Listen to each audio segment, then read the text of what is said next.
င့်အုံနောက်ကတင့်ကိုလှည့်စားနေတဲ့နီလန်းများတင့်အုံနောက်ကအမှန်တရားထက်အစဉ်ပြေတဲ့အဖြေကိုပိုနှစ်သက်ပါတယ်တင့်အုံနောက်ကအမြန်ဆုံးဆုံးဖြတ်ပြီးအင်အားချွေတာချင်ပါတယ်မကြာခဏကြားနေရတဲ့အရာတွေကိုအုံနောက်ကအမှန်လို့ခံစားလာတတ်ကြပါတယ်ကိုယုံပြီးသားအတွေးနဲ့ကိုက်ညီတဲ့အချက်လက်ကိုပဲအုံနောက်ကလက်ခံတတ်ပါတယ်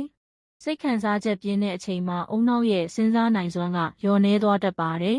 အုံနောက်ကအန္တရာယ်ကိုပိုသတိထားတတ်ပြီးကောင်းတဲ့အရာတွေကိုလစ်လျူရှုတတ်ပါတယ်လူအများစုကလုံနေတဲ့ဆိုရင်အုံနောက်ကအမှန်လို့ပဲထင်သွားတတ်ပါတယ်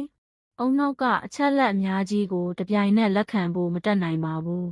ကိုလုပ်ပြီးသားဆုံးဖြတ်ချက်ကိုမှားတယ်လို့ဝန်ခံရတာကိုလည်းအုံနောက်ကမကြိုက်ပါဘူးအချိန်အားအင်ထည့်ပြီးလှုပ်ထားပြီးသားဆိုရင်အုံနောက်ကနောက်ဆုတ်ဖို့ခက်ခဲစေပါတယ်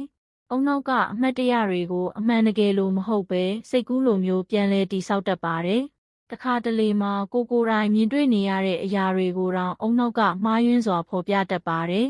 အုံနောက်ကကိုသူများထက်ပိုကောင်းတယ်လို့ထင်စေချင်ပါတယ်အကြောင်းပြချက်ကိုနောက်မှစဉ်းစားပြီးဆုံးဖြတ်ချက်ကိုအရင်ချတတ်ပါတယ်အုံနောက်ကရိုးရှင်းတဲ့ဇလန်းကိုအမှန်တကယ်လို့ယုံကျင်တတ်ပါတယ်ကြောက်ရွံ့မှုကအုံနောက်ကိုလှည့်စားဖို့အလွယ်ဆုံးနည်းလမ်းတစ်ခုပါအုံနောက်ကအနာဂတ်ထက်လက်ရှိအခြေအနေကိုပဲပိုရွေးချယ်တတ်ပါတယ်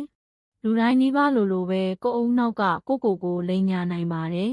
အုံနောက်ရဲ့လှည့်စားမှုကိုသိထားရင်ဆုံးဖြတ်ချက်ပိုကောင်းလာနိုင်ပါတယ်ဒါကြောင့်မလို့မေးခွန်းမေးတတ်ခြင်းကတင့်အုံနောက်ရဲ့လှည့်စားမှုကနေကာကွယ်တားဆီးနိုင်ပါတယ်